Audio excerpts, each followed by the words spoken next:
Bhim रावलको PhD नकली हो भन्दै हुनुहुन्छ। अब मैले त त्रिभुवन विश्वविद्यालयबाट गरे हो, बरु मैले थाहा पाएसम्म डाक्टर बाबुराम भट्टराईले 9 वर्ष लाएर दिल्लीबाट गर्नुभएको हो क्या र। शेरबहादुर देउबाजीले जवाब दिनुपर्छ नेपाली जनतालाई।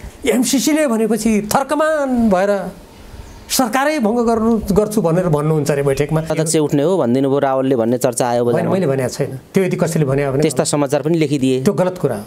मैले वडा अध्यक्ष उठ्ने हो भनेर म जस्तो व्यक्तिले कहिले बोल्छु भने तपाईँ कल्पना गर्न सक्नुहुन्छ। उहाँको छटपटीको त्यो कुनै राष्ट्रिय चिन्ता होइन।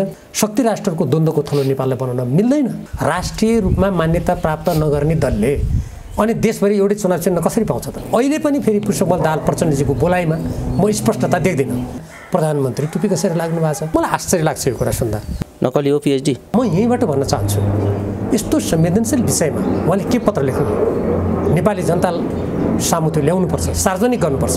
उहाँहरू दुईजनाको बिचमा भएको कुराकानीमा एमसीसीको ठुलै टिम संलग्न रहेछ। बाह्य शक्तिको ताबेदारी बाहेक त्यो केही पनि होइन। उहाँहरूलाई आफ्नो देशको चिन्ता भन्दा कुनै शक्तिलाई खुसी तुल्याउनु छ। हाम्रो भूमि कब्जा हुन्छ। क्यानाडाका प्रधानमन्त्री त भाग्नुभयो त्यहाँ जनताले प्रदर्शन गर्दाखेरि। त्यहाँको राज्यको सुरक्षा निकायसँग मिलाउने गरी काम गर्ने भन्ने कुरा अमेरिकी दस्तावेजमा आइसक्यो।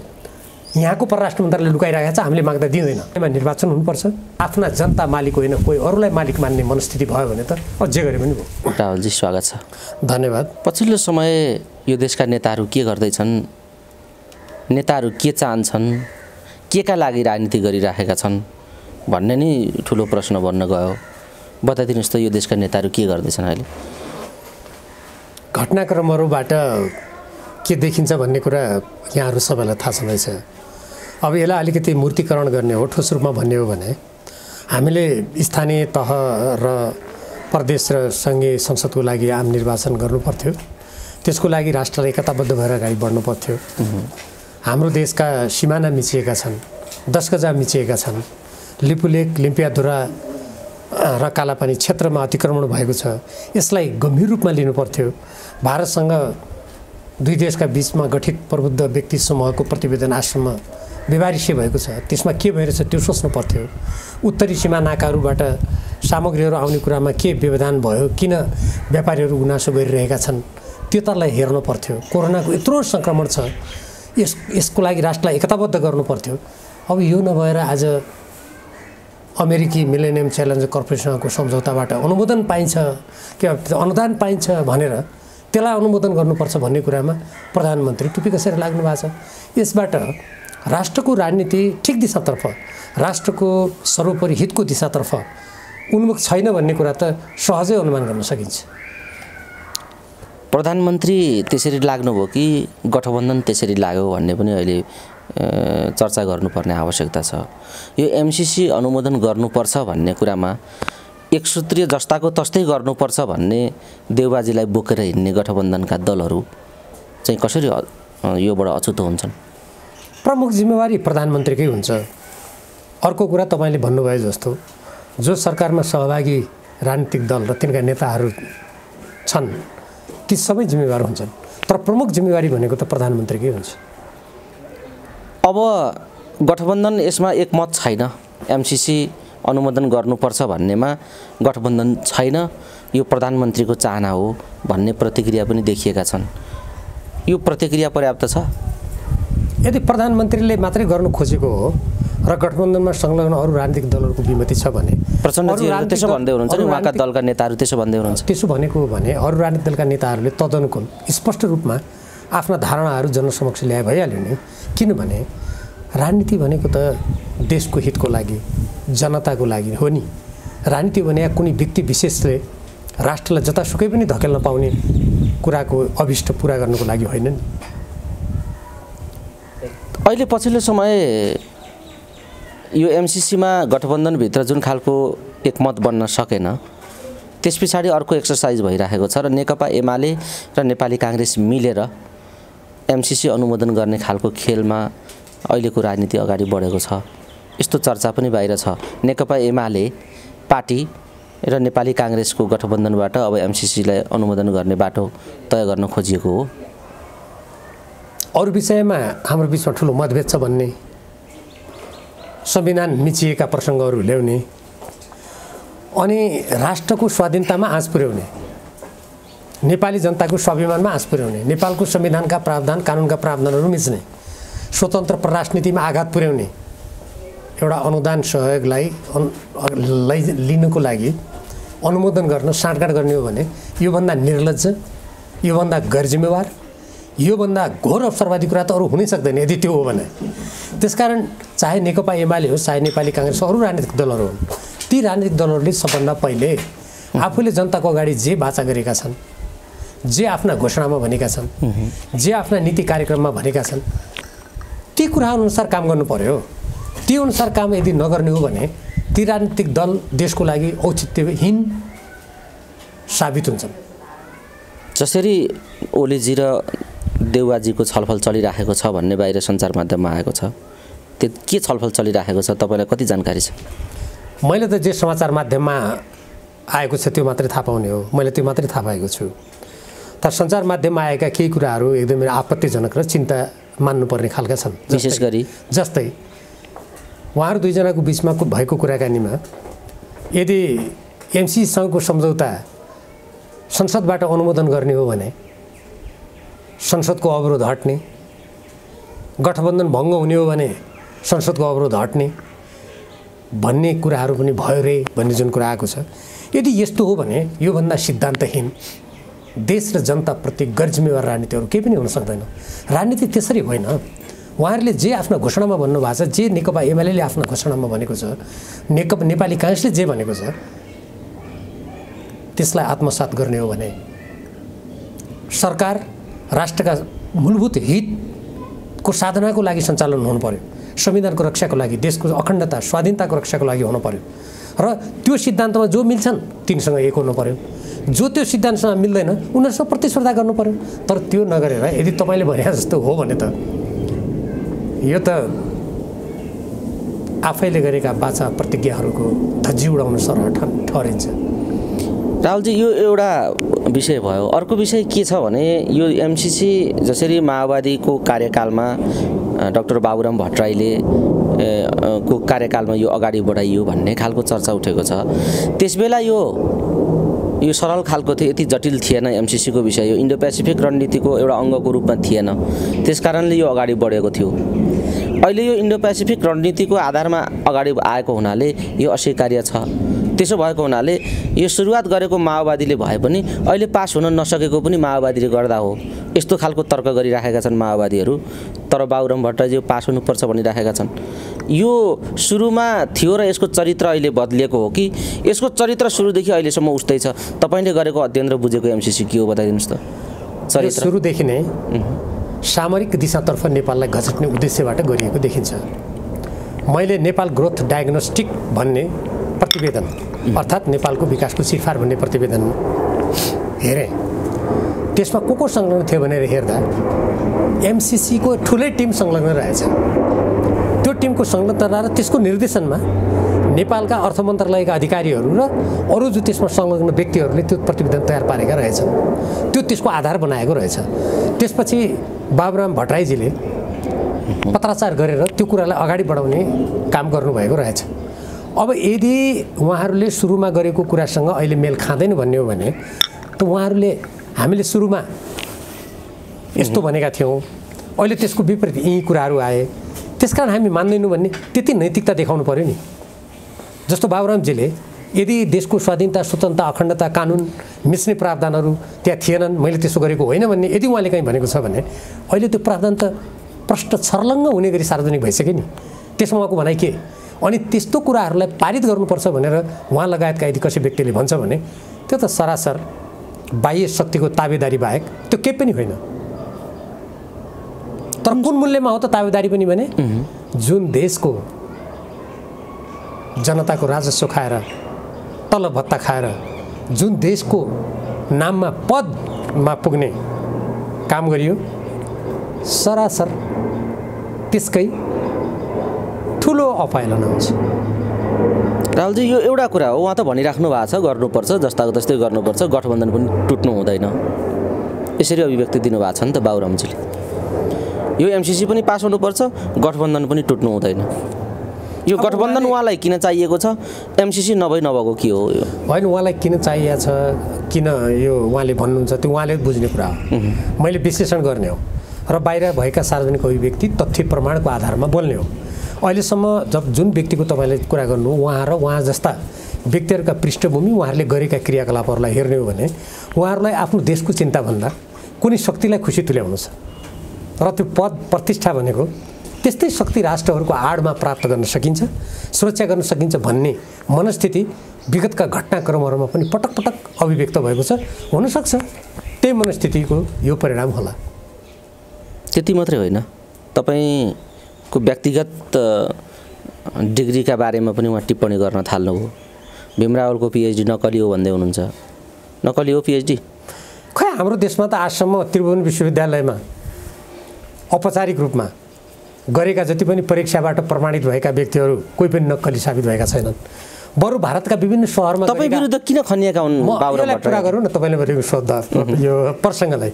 अहिलेसम्म नेपालको त्रिभुवन विश्वविद्यालयमा त्यहाँका परीक्षामा सामेल भएर त्यहाँ औपचारिक रूपमा शिक्षा प्राप्त गरेका व्यक्तिको नक्कली प्रमाणपत्र कसैको प्रमाणित भएको छैन। भारतका विभिन्न सहरमा गर्नेहरूको बरु प्रमाणित भएको छ। अब मैले त त्रिभुवन विश्वविद्यालयबाट गरे हो, बरु मैले थाहा पाएसम्म डाक्टर बाबुराम भट्टराईले 9 वर्ष लाएर दिल्लीबाट गर्नुभएको हो क्या र? त्यसकारण कसको डिग्रीको नक्कली सक्कली यो तहमा ओर्लिने कोही व्यक्ति जान्छ र एमसिसीका प्रावधानहरू यो होइन तैँले भने यो छैन भन्न सक्दैन भने बरु त्यस्तो भन्न नसकेर यस्ता डिग्रीका कुरा गर्ने मान्छेको डिग्रीमाथि शङ्का गर्नुपर्ने हुन्छ बरु। ठिक छ राहुलजी, यो प्रसङ्ग पनि आएको हुनाले मैले तपाईँलाई यो सोधे जिज्ञासा राखेको हो। मैले विषयलाई नै जोड्न खोजिराखेको छु। जसरी एमसिसी नै अहिले चर्चाको विषय बनेको छ, यो एमसिसी र गठबन्धनसँगै जान सक्छ अब तपाईँको विचारमा? यदि यो सरकारमा रहने प्रधानमन्त्री यसका गठबन्धनको नेपालीको भित्र आत्मा नेपाली छ भने कुनै देशले दिने सहयोग लिने र नलिने कुराले कुनै देशको प्रणाली सरकार बन्ने र भत्किने कुरा हुन सक्दैन। तर मान्छेको बाहिर अनुहार नेपाली, भित्र मन अरू कसैको भइसकेको छ भने त्यो एमसिसी जस्तो अनुदानको कुरा मात्र होइन, कुनै देशको फोनले पनि कुनै देशका नेताहरूको इसाराले पनि त्यहाँका प्रणालीहरू सरकार बिग्रन र भत्कन सक्छन्।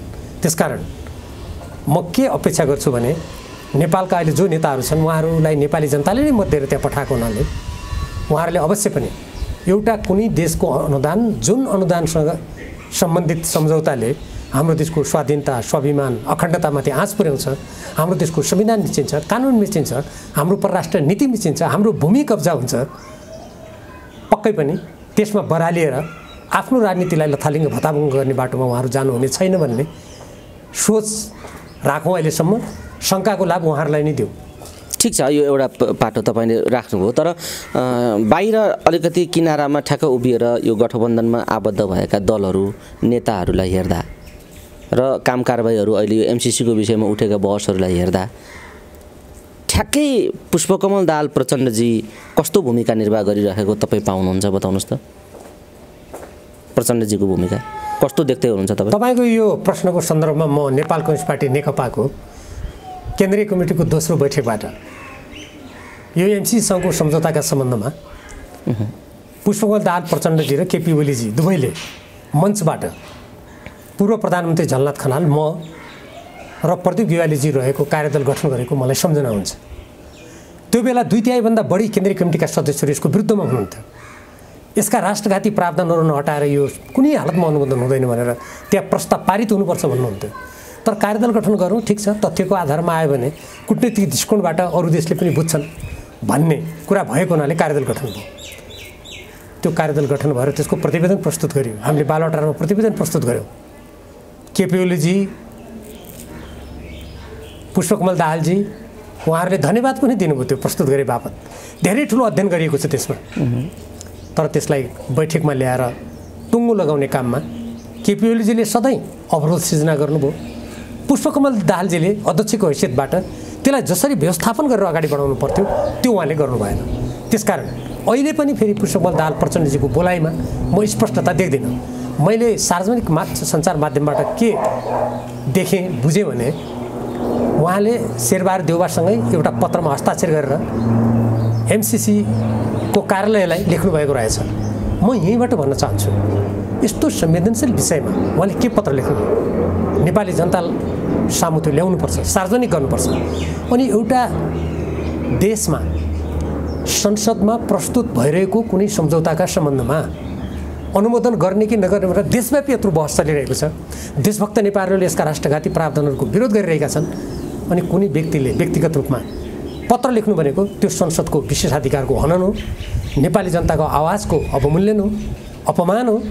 यो काममा पुष्पकमल दाहाल प्रचण्डजी पनि संलग्न भएको देख्दा यस प्रसङ्गमा उहाँको भूमिका स्पष्ट छैन कि भन्ने आशंका गर्ने पर्याप्त ठाउँ छ। जसरी एमसीसीको विषय चुलिएको छ, सायद अमेरिका को पक्षले दिएको अल्टिमेटम भनौँ या उहाँहरूको चाहना भनौँ त्यो आजकै मिति हो, आजसम्म गरिसक्नुपर्ने, यो एमसीसी अनुमोदन गर्नुपर्ने भन्ने खालको दबाबमा देउबाजी हुनुहुन्छ, अमेरिकी दबाबमा, र ठुलो छटपटीमा उहाँ हुनुहुन्छ भन्ने कुरा चाहिँ विभिन्न घटनाक्रमले देखिन्छ, बाहिर आइराखेको पनि छ।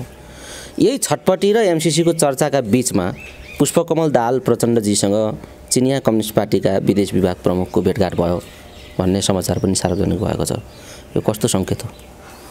मलाई पुष्पकमल दाहाल प्रचण्डजीले चिनिया कम्युनिस्ट पार्टीका नेतासँग के कुरा गर्नुभयो, कसो गर्नुभयो, मैले समाचार माध्यममा त्यसको कुनै विस्तृत विवरण भेटाइनँ। अनि के को सङ्केत हो यो? मैले आफूले त्यो नभेटाएको हुनाले त्यसमा उहाँले के कुरा गर्नुभयो, कसो गर्नुभयो, अनुमानको भरमा मैले बोल्न मिल्दैन। एउटा म त्यो पनि आउँछु, त्यो पनि भन्छु। जहाँसम्म तपाईँले शेरबहादुर देउबाजीलाई एमसीसीको दबाब भएर छटपटी भइरहेछ भनेर भन्नुभयो, मलाई आश्चर्य लाग्छ यो कुरा सुन्दा। आफ्ना देशका जनताले देशव्यापी यत्रो कुरा उठाएको छ, जुन देशका जनताले मत हालेका छन्, त्यो दबाबमा छटपटी नहुने। अहिले बेलायतमा त्यहाँका प्रधानमन्त्रीले कोरोना सङ्क्रमण भइरहेको बेलामा तोकिएको सङ्ख्याभन्दा बढी मान्छे राखेर सानो भोजको आयोजना गर्यो भनेर माफी माग्नु पर्यो। क्यानाडाका प्रधानमन्त्री त भाग्नुभयो त्यहाँ जनताले प्रदर्शन गर्दाखेरि। अनि नेपालका प्रधानमन्त्री आफ्ना देशका जनता, हामी सांसद, जनताका प्रतिनिधि, यत्रा राजनीतिक दलले भनेको कुरामा उहाँलाई छटपटी नहुने, दबाब महसुस नहुने। अनि नेपालको राष्ट्रिय सार्वभौम सत्ता, नेपालको स्वाभिमानमा आँच आउने सम्झौताका ती प्रावधान नहटाइकन सम्झौता गर्न उहाँलाई छटपटी हुने, छिटो गर्नुपर्छ भन्ने गर्ने। यसले राम्रो सङ्केत गर्दैन, यसले अनिष्टको सङ्केत गर्दछ। र मलाई महाकाली सन्धिको सम्झना हुन्छ। त्यो बेला पनि उहाँ नै हुनुहुन्थ्यो सम्झौता गराउने। उहाँ लगायतका केही नेताहरूले भन्नुभयो सङ्कल्प प्रस्ताव पारित भएपछि त हामीले जुन पानीमाथिको हाम्रो अधिकार हो, हाम्रो सिमाना सम्बन्धी कुरा हो, महाकाली नदीको उद्गम स्थल कुन हो भन्ने कुरा ठुलो बहस भएको थियो। म पनि त्यो बहसको सहभागी थिएँ। सबै चिज ठिक हुन्छ भन्नुभयो। आज त्यो सङ्कल्पको प्रस्तावको शेरबहादुर देउबाजीले जवाब दिनुपर्छ नेपाली जनतालाई। त्यस्तै गरेर अहिले पनि उहाँ आफ्ना केही मान्छेहरूलाई लगाएर सङ्कल्प प्रस्ताव पारित भयो भने भइहाल्छ नि। एमसीसीले पत्र पठाएको छ हाम्रो अर्थ मन्त्रालयलाई, स्पष्टीकरण दिएको छ, भइहाल्छ नि। अमेरिकी राजदूतले भनेको छ, भइहाल्छ नि भनेर जनतालाई ढाँट्ने प्रयास भइरहेको छ। म अन्तर्राष्ट्रिय कानुन र कानुनको पनि विद्यार्थी भएको हुनाले म स्पष्ट पार्न चाहन्छु, कुनै पनि द्विपक्षीय सम्झौता औपचारिक रूपमा वार्ता गरेर, बैठक आयोजना गरेर, त्यसपछि गएर त्यसबाट निष्कर्ष निकालेर दुईपक्ष सहमत भएर अभिलिखित नगरेसम्म ती परिवर्तन हुँदैनन्। र त्यसैले गर्दा यो उहाँको छटपटीको त्यो कुनै राष्ट्रिय चिन्ता होइन, त्यो चाहिँ बरु राष्ट्रिय हितमाथि आघात भएन भन्ने जुन मनस्थितिले छटपटी भएको जस्तो भन्नुपर्ने हुन्छ। जहाँसम्म चिनिया नेताहरूसँगको कुराकानी छ, एकातिर एमसीसीको यस्तो बहस भइरहेको, अर्कोतिर यस्ता खालका अरू देशहरू जो प्रतिस्पर्धामा छन् उनीहरूसँग कुराकानीले अब त्यहाँ के भयो भने त मलाई थाहा छैन। तर कहिलेकाहीँ नेपालको राजनीति शक्ति राष्ट्रहरूको सङ्घर्षको शिकार बन्छ कि भन्ने सङ्केतहरू कहिलेकाहीँ आउन पनि सक्छन्। मैले त्यसैले चिन्ता गरेर शक्ति राष्ट्रको द्वन्द्वको थलो नेपाललाई बनाउन मिल्दैन। हामीले कुनै पनि देशसँग आफ्नो कानुन, संविधान, स्वतन्त्रता, स्वाभिमानमा आँचाउने सम्झौता गर्न मिल्दैन। यो नगर्नुहोस् भनेर जोड दिनुको कारण नै त्यही हो नि। डाक्टर साहब, यो एउटा प्रसङ्ग भयो, जटिलता तपाईँले सङ्केत गर्नुभएको छ। सबैतिरबाट यस्ता जटिलताका सङ्केतहरू आइराखेकै छन्। सबैलाई चिन्ता यही छ कि देश अप्ठ्यारो बाटोतिर नजाओस्, यसको अवतरण के हो भन्ने विषयमा मानिसहरू चिन्तित भएको पाइन्छ। तर अहिले यही अवस्थामा विशेषतः नेपाललाई हेर्ने दृष्टिकोणमा छिमेकीहरू र अन्तर्राष्ट्रिय समुदायमा धेरै बदलाव आयो। त्यो पनि अर्को चुनौती हो भन्ने खालको कुराहरू अहिले उठेका छन्। तपाईँ एउटा कूटनीतिको र राजनीति दुवै कुरा बुझेको नेता हुनुहुन्छ। बताइदिनुहोस् त के नेपालबारे चिनिया नीति बदलेको हो, के नेपालबारे भारतको नीति बदलेको हो, या अन्तर्राष्ट्रिय चुनौतीहरू के हुन्, अहिले विकास भएका चुनौतीहरू के हुन् बताइरहनु। ठुला शक्ति राष्ट्रहरूले अन्तर्राष्ट्रिय राजनीतिमा आफ्नो प्रभाव कायम गर्ने, आफ्ना आर्थिक लाभहरूलाई बढाउने उद्देश्यबाट धेरै गतिविधि गरिरहेका हुन्छन्। हाम्रो जस्तो देशले ती कुराहरूबाट अलग रहनुपर्छ। अहिले हामीले देखेकै छौँ एसिया प्रशान्त क्षेत्रमा चीन र अमेरिकाको बिचमा धेरै ठुलो प्रतिस्पर्धा भइरहेको छ। हामीले रुस र अमेरिकाको बिचमा उक्रेनको विषयमा निकै ठुलो विवाद भइरहेको र त्यहाँ युद्ध हुन्छ कि भनेर मानिसहरूमा त्रास रहेको पनि हामीले देखेकै छौँ। हामीले प्रशान्त महासागरमा यस्ता खालका प्रतिद्वन्दी गतिविधिहरू भइरहेको हामीले थाहा नै छ। हाम्रा देशका दुई छिमेकीहरू दुईटा विपरीत ध्रुवतिर आफ्नो शक्ति आर्जन गर्ने काममा लागेकै छन्। क्वाड जस्ता सङ्गठन निर्माण भएका छन्। हिन्द प्रशान्त रणनीति अमेरिकाले अगाडि सारेको छ। त्यही हिन्द प्रशान्त रणनीतिको अङ्गको रूपमा एमसिसीलाई अगाडि सारेर विभिन्न देशलाई आफ्नो ठाउँमा ल्याउने प्रयास अमेरिकाले गरेकै छ। नेपालसँग समेत प्रदीप गेवालीजी परराष्ट्र मन्त्री भएको बेलामा साझेदारी सम्झौता, अङ्ग्रेजीमा पार्टनरसिप अग्रिमेन्ट गरेर प्रशान्त क्षेत्रीय अमेरिकी सैनिक कमान्ड अन्तर्गत नेपाललाई अमेरिकाको एउटा राज्यको त्यहाँको राज्यको सुरक्षा निकायसँग मिलाउने गरी काम गर्ने भन्ने कुरा अमेरिकी दस्तावेजमा आइसक्यो। यहाँको परराष्ट्र मन्त्रालयले लुकाइरहेको छ, हामीले माग्दा दिँदैन, त्यो कागजमा के लेखेको छ भन्ने कुरा। यस्ता खालका जुन गतिविधि छन् यसले हाम्रो राष्ट्रमाथि तपाईँले अघि भन्नुभयो जस्तो कतै भोलि अनिष्ट आउने हो कि शक्ति राष्ट्रहरूको एकातर्फ धकेलेर हामी विगतमा जसरी नेपालले आफूलाई असंलग्न कायम राखेर आफ्नो अन्तर्राष्ट्रिय व्यक्तित्व निर्माण गर्यो, सबै देशसँग सहयोग लियो, त्यो स्थितिमा आँचाउने हो कि भन्ने चिन्ता हो। त्यसकारणले पनि एमसिसी जस्तो सामरिक दृष्टिकोणबाट यी सम्झौतामा जुन कुरा लेखिएका छन् र हालै एमसिसीको कामु कार्यकारी प्रमुख कार्यकारी अधिकृतले क्षेत्रीय सुरक्षाको कुरा पनि यसमा गाँसिएको छ भनेर कान्तिपुरलाई अन्तर्वार्ता दिएको छ। पढ्नु पर्यो त्यो कुरा नेताहरूले। यो स्थिति निसन्देह नै अत्यन्त संवेदनशील कुरा हो र यसलाई हामीले आफ्नो राष्ट्रको चिरकालीन अस्तित्वको विषयसँग गाँसेर हेर्नुपर्छ। जसरी एमसिसीको बारेमा चीन संवेदनशील रूपमा अगाडि चिन्ता व्यक्त गरिराखेको देखिन्छ, यो भारतको चाहिँ चिन्ताको विषय होइन। अब यो चीनले के चिन्ता व्यक्त गर्छ, भारतले के चिन्ता व्यक्त गर्छ, अत्यन्त शक्तिशाली राष्ट्रहरूको चिन्ता हामीले बोकेर साध्य हुने कुरा भएन। हामीले आफ्नो देशको बारेमा कुरा गर्ने हो। कतिपय मान्छेहरू जस्तो मैले एमसिसीको प्रभाव नेपालमा जुन नकारात्मक पर्छ, हाम्रो राष्ट्रिय हितमा जुन आँच पुग्छ, यो कुरा गर्दा यो चीनको समर्थन लिएर भने हो कि कुन देशको समर्थन लिने भन्ने केही मान्छेहरू भन्छन्। किनभने उनीहरू आफू कुनै देशको समर्थन लिएर त्यसको आडमा बोलिरहेका हुनाले अरूलाई पनि त्यही देख्छन्। हामीलाई त्यो सरकारको विषय होइन। अब चीन र अमेरिकाको बिचमा हुने गतिविधि हामीले कुनै चिन्ता गरेर हाम्रा गतिविधिले प्रभावित हुन्छ र हुँदैन नि। हामीले हाम्रो देशको संविधान, हाम्रो देशको प्रणाली, हाम्रो कानुनमा आँच नपुगोस्, हाम्रो राष्ट्रिय हितमा आँच नपुगोस्, हाम्रो सुरक्षा नीतिमा हाम्रो सुरक्षा प्रणालीमाथि सङ्कट नआओस्, हाम्रो देश कुनै शक्ति राष्ट्रको सामरिक स्वार्थभित्रको भुमरीमा नफसोस्, हामी भोलि द्वन्द्वको थलो नबनौँ, हाम्रा आर्थिक हाम्रा जनशक्ति सबै अर्कोको देशको सेवामा घचिटिने स्थिति नहोस्, हामीले हेर्ने त्यो हो। त्यसकारण अब चीनले के चिन्ता गर्छ, भारतले के चिन्ता गर्छ, त्यो त उहाँहरूले भन्ने कुरा हो, त्यो कुनै मैले भन्ने कुरा होइन। डाक्टर साहब, यो अहिले यही सन्दर्भमा निर्वाचनका कुरा पनि उठेका छन् र तीव्र विवाद भइरहेका छन्। यसमा संवैधानिक र ऐनका प्रावधानहरूका समस्याहरू छन्, संशोधन गर्नुपर्ने कुरा कतिपय विषयहरू छन्, यस्ता कुराहरू उठेका छन् र निर्वाचन समयमा संविधानले ऐनले निर्दिष्ट गरेको समयमा निर्वाचन हुन सक्ने कि नसक्ने भन्ने विषय पनि छ र मिति घोषणा भएन भनेर एमाले सडकमा गयो भन्ने देखिएको पनि छ, गइराखेको पनि देखिन्छ। विद्यार्थीहरू राखेजुलुस सुरु गरिराखेका छन्। तपाईँका विद्यार्थीहरू बताइदिनुहोस् त, यो निर्वाचनको अन्यल के हो, नेकपा एमालेको दृष्टिकोण के हो र किन मिति घोषणा हुन सकेन, निर्वाचनका कानुनी र ऐनका समस्याहरू के हुन्? यो निर्वाचन सम्बन्धमा जुन अनावश्यक बहस भइरहेछ नि, यो हेर्दा मलाई एउटा गम्भीर आशंका लाग्छ। नेपालको न्यायपालिका अहिले व्यथितिको शिकार भएको छ र अनिलग्रस्त छ। व्यवस्थापिका अर्थात् संसद अवरुद्ध छ, सरकारका काम खुरुखुरु हुन दिएको छ त्यहाँ।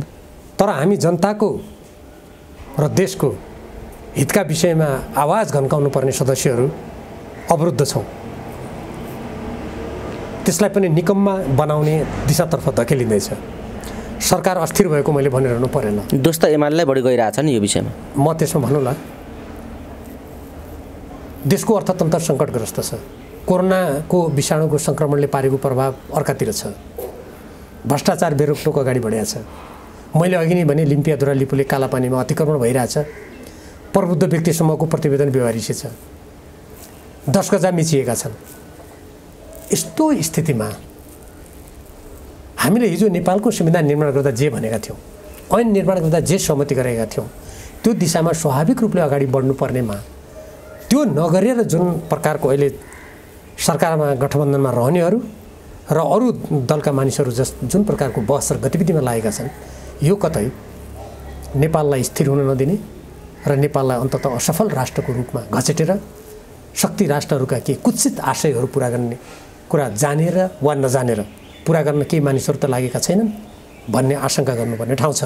जहाँसम्म नेपालको संविधान कानुन हामीले त्यति बेला संविधान निर्माण गर्दा भनेका सहमति गरेका कुराको प्रसङ्ग छ। म पनि संविधान निर्माणमा सक्रियतापूर्वक लागेको त्यसको मसौदाकार मध्येको एकजना हो। त्यो बेलामा हामीले अहिले स्थानीय तहको निर्वाचन जुन 6 महिनाभित्र गरिसक्नुपर्ने त्यो सभाको भनेका छौँ। त्यो भन्नुको तात्पर्य के हो भने पालिकाको निर्वाचन पछि पनि त्यो सभा गठन गर्नुको लागि केही मानिसहरूलाई मनोनित गर्नुपर्छ।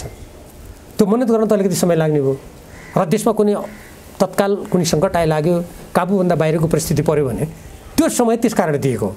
त्यो निर्वाचन सारा भनेर दिएको हो र त्यसकारण स्थानीय तहको निर्वाचन होस् या प्रदेशको होस् या सङ्घको निर्वाचन होस्, सङ्घीय सांसदको, यी सबै निर्वाचनहरू समयमा नगर्नु भनेको देशमा जुन राजनीतिक अन्योलको वातावरण सिर्जना भयो, केही समयदेखि प्रतिनिधि सभा 2 पटक विघटन भएदेखि यता त्यो स्थिति झमै विकराल बन्छ। त्यसकारण समयमा निर्वाचन हुनुपर्छ। संविधान र कानुनमा जे व्यवस्था छ तदनुकूल अगाडि जानुपर्छ। कहीँनिर व्यावहारिक समस्या छन् भने त्यो निर्वाचन नगर्ने आशयबाट होइन, गर्ने आशयबाट त्यसलाई सुधार्नुपर्छ। यसको लागि अब नेकपा एमाले आन्दोलन गर्ने भन्ने जुन कुरा तपाईँले गर्नुभयो, नेकपा एमाले त सबभन्दा पहिले नेपालको संविधान कानुन विधि आफैले जनताको अगाडि गरेका बाचा आफ्नो कार्यक्रम जनताको बोधले जनवाद अनुसार अगाडि बढ्यो भने मलाई लाग्छ त्यसले देशलाई यस्ता समस्याहरूबाट निकास दिन सक्छ।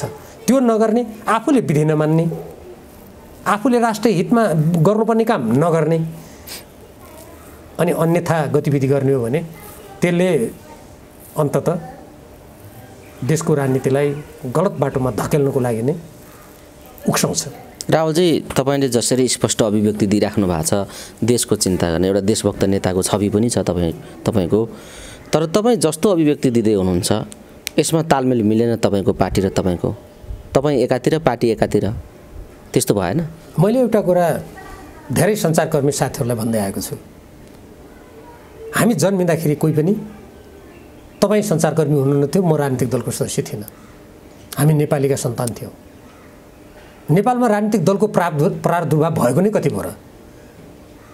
नेपाल प्रजा परिषद गठन भएपछि विक्रम सम्वत 1992 देखि यताका राजनीतिक गतिविधिले जन्मेको हो र अझ अहिलेका काङ्ग्रेस कम्युनिस्टको त 2007 सालभन्दा ठिक अगाडि 2003 सालदेखि गतिविधि भएको हामी पाउँछौँ।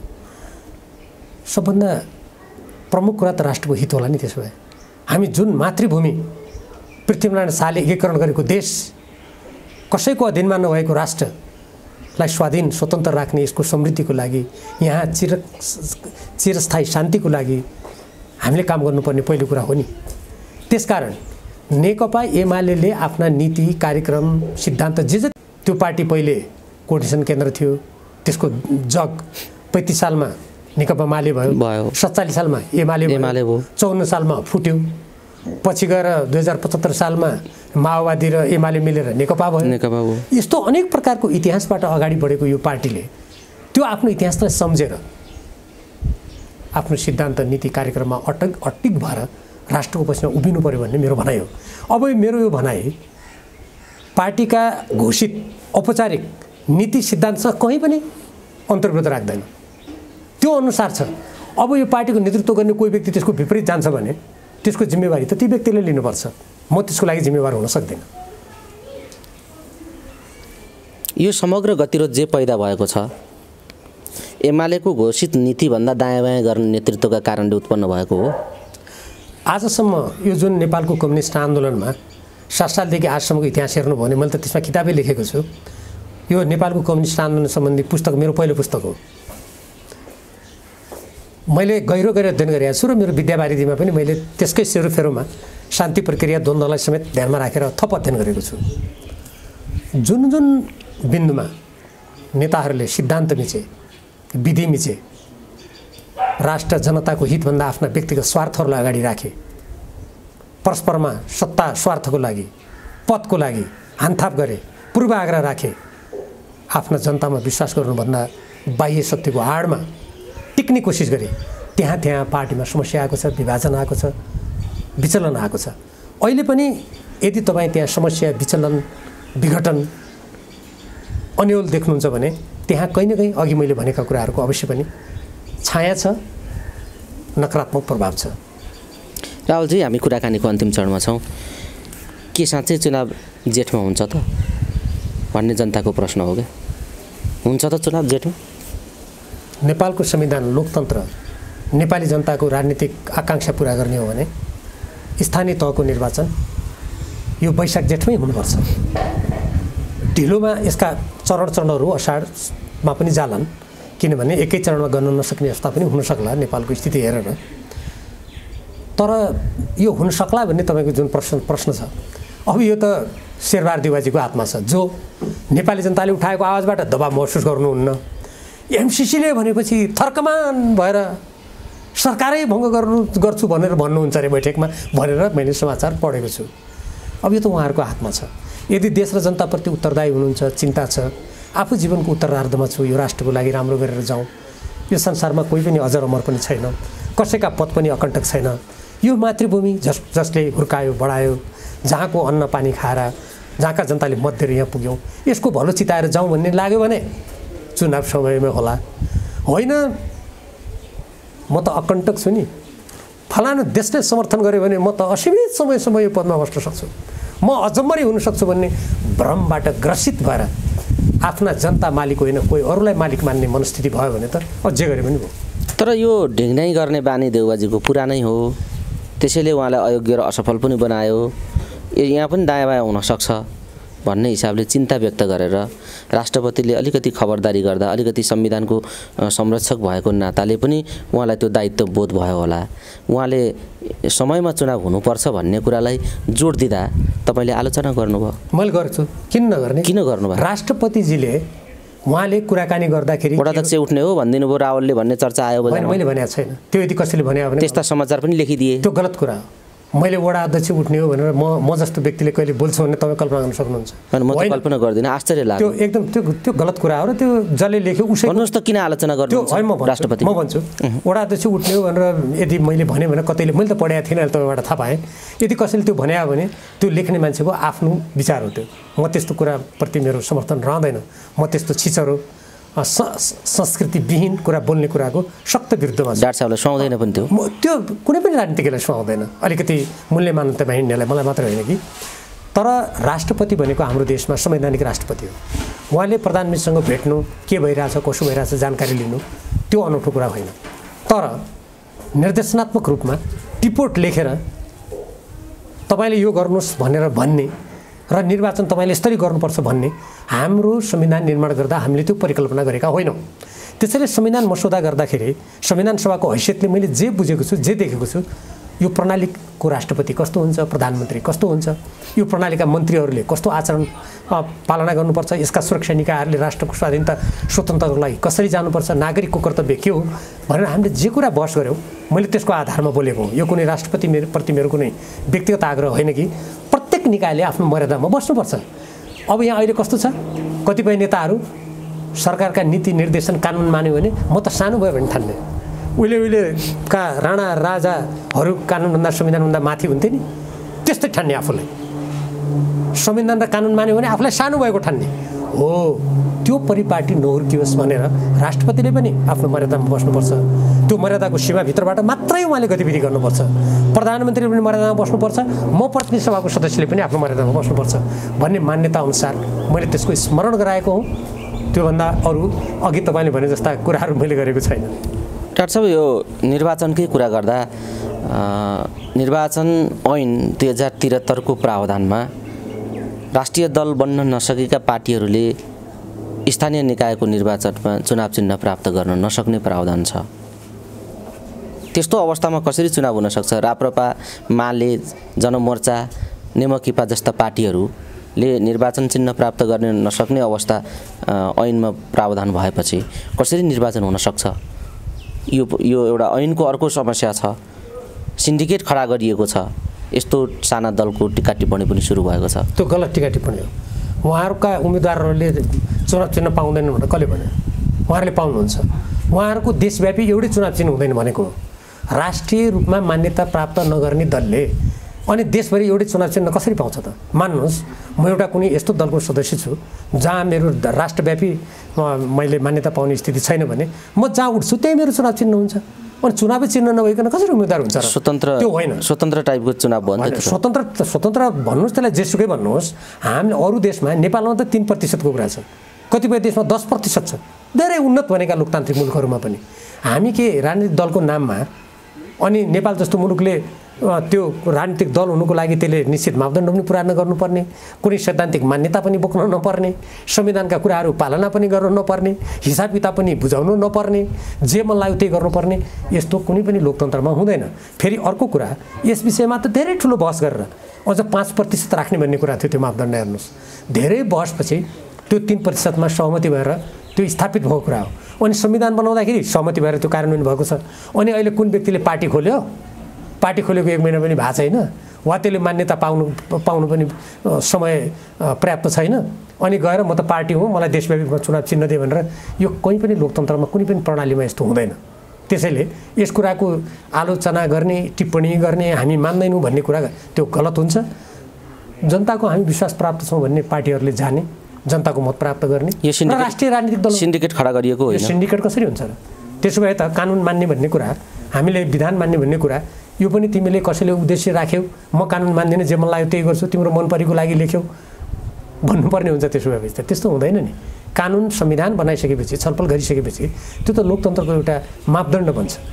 त्यो मापदण्ड ठिक छैन भने उहाँहरूले जनतामा लानुहोस् न त, त्यो कुरा जनतामा लानुहोस्, मत ल्याउनुहोस्, परिवर्तन गर्नुहोस्, 2/3 बहुमत ल्याएर संविधान। डाक्टर साहब, हामी कुराकानीको अन्तिम चरणमा छौँ। जाँदा जाँदै जे जटिलता, संवेदनशीलता र घटनाक्रमहरूमाथि कुराकानी भए, यसको निकासका लागि राजनीतिक कार्यक्रम कस्तो हुनुपर्छ र तपाईँ आम दर्शक श्रोताहरूलाई के भन्न चाहनुहुन्छ? के हो यसको निकास? यसको दबाई के हो? राजनीतिक दलका नेताहरूले यदि इमान्दारीका साथ अगाडि बढ्न चाहने हो भने तपाईँले यसको औषधि भन्नुभएको छ, निकास भन्नुभएको छ, एकदमै सजिलो छ। हामीले नेपालको समाजमा, नेपालको संविधानमा समाजवाद उन्मुख प्रणालीमा जाने भनेर लेखेका छौँ। स्वतन्त्र परराष्ट्र नीति भनेका छौँ। आत्मनिर्भर अर्थतन्त्र भनेका छौँ। देशका साधन स्रोतहरू देशको सर्वोपरि हितको लागि हामीले सदुपयोग गर्ने भनेका छौँ। ती काम गरौँ। हाम्रो कृषि क्षेत्रलाई प्राथमिकता दिने भनेका छौँ, त्यो गरौँ। राष्ट्रिय सुरक्षा प्रणालीलाई बलियो बनाउने भनेका छौँ, त्यो गरौँ, त्यो गरौँ।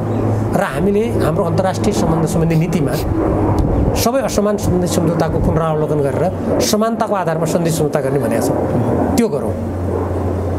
हामीले हाम्रो देशमाथि विदेशी अतिक्रमणहरूलाई हटाउनको लागि गम्भीर रूपमा ती देशसँग वार्ता गरौँ। विगतका असमान सम्झौता, विगतका निरङ्कुश व्यवस्थाले हामीमाथि थोपरेका, राणा शासनले थोपरेका 1950 का सन्धि जस्ता पासोहरू निकालेर फ्याँकौँ। कुनै देशले त्यस्ता असमान सन्धि सम्झौता राख्छ? भारतले राख्छ? चीनले राख्छ? कसैले राख्छ? हामी पनि नराखौँ। र नेपाली जनतालाई सजिलोको लागि जसरी पनि विदेशतिर धकेल्ने, पढाउने, लेखाउने, अरबौँ लगानी गर्ने, विदेशतिर धकेल्ने, यस्तो आत्मघाती बाटो बन्द गरौँ। देशभित्र देशको जनशक्तिलाई हामी सदुपयोग गर्ने बाटोतिर जाउँ।